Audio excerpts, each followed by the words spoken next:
Voici la séance de mathématiques de vendredi 15 mai. D'abord, on va commencer par un chronomètre. Alors, tu les connais, on en a déjà fait quelques-uns à l'école, puis aussi à la maison. Comme tu le vois, tu as 3 minutes pour trouver les réponses à ces calculs. Attention, il y a des additions, mais il y a aussi des soustractions.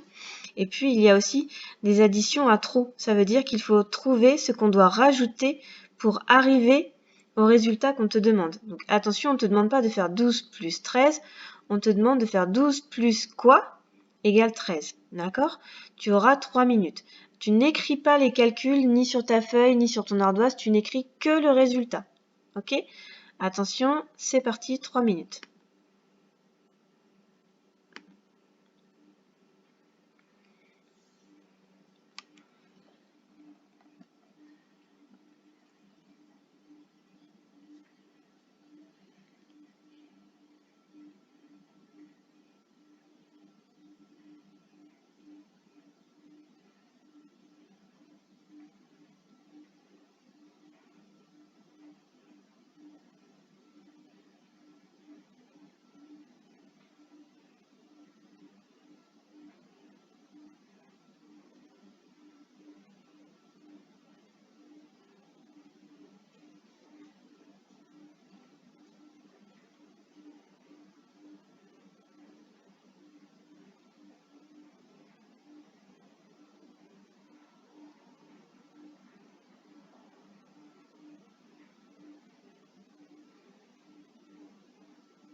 Voilà, c'est terminé. Maintenant, il faut poser ton stylo, d'accord? Et puis, on va aller vérifier la correction.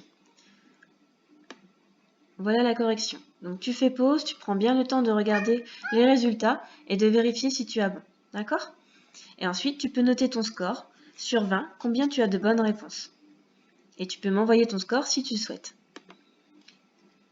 Voici maintenant un problème. Je te lis le problème. Papy est allé dans son jardin. Il a cueilli 9 poires qu'il distribue à ses petits-enfants. Chaque petit enfant reçoit 3 poires. Combien a-t-il de petits-enfants? Donc là, pareil, tu vas faire pause et puis tu vas réfléchir à ce problème. Je vais te le relire avant que tu fasses pause. Et puis tu peux dessiner, c'est-à-dire faire les symboles de ce qu'il y a dans ce problème pour pouvoir trouver la solution. Je te le relis. Papy est allé dans son jardin. Il a cueilli 9 poires qu'il distribue à ses petits-enfants. Chaque petit enfant reçoit 3 poires.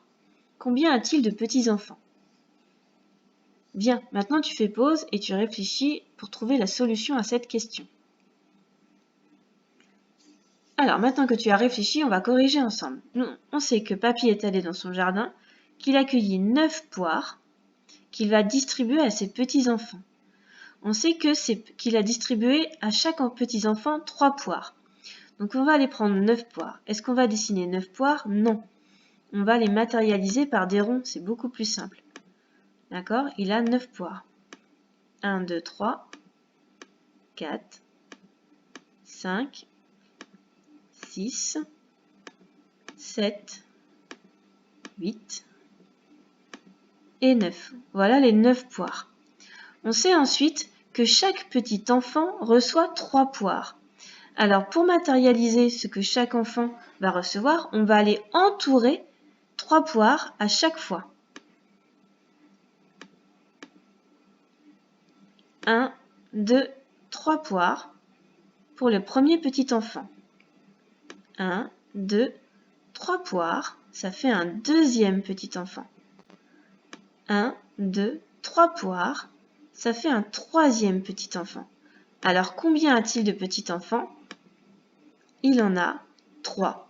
Puisqu'à chaque fois il donne 3 poires, tu vois qu'il y a 3 paquets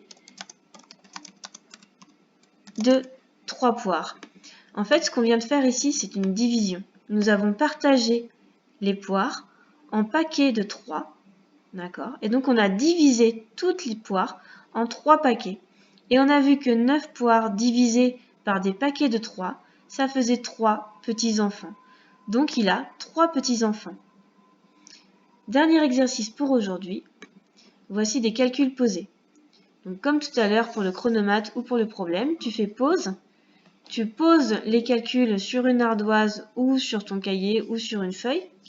Et ensuite, tu viens vérifier la correction. Attention, il y a des additions avec retenue et des additions sans retenue. Très bien. Maintenant que tu as fait les additions, on va passer à la correction. 64 plus 28. Tu te souviens qu'on commence toujours par les unités, qui sont ici. On a calculé 4 plus 8, ça fait 12. On a écrit 12. Comme tu le sais, on n'a pas le droit d'écrire 2 chiffres dans la colonne des unités. On n'a pas le droit d'écrire les dizaines dans la colonne des unités. Dans 12, il y a une dizaine et 2 unités. On garde les 2 unités, on enlève la dizaine ici et on la remet dans les dizaines. On la met en retenue. Et ensuite, on calcule. 1 plus 6, ça fait 7, plus 2, 9. Ça fait donc 92. Deuxième calcul, on a encore une fois commencé par les unités. 7 plus 6, on a trouvé que ça fait 13. Encore une fois, dans 13, on a une dizaine. Cette dizaine, je la transporte dans ma colonne des dizaines. Puis je fais 1 plus 3 égale 4. 4 plus 5 égale 9. Ça fait 93. Et enfin, 41 plus 35. 1 plus 5 est égal à 6. Je n'ai pas besoin de retenue puisque je n'ai pas de dizaine dans mon résultat. Et 4 plus 3 est égal à 7. Voilà pour la correction.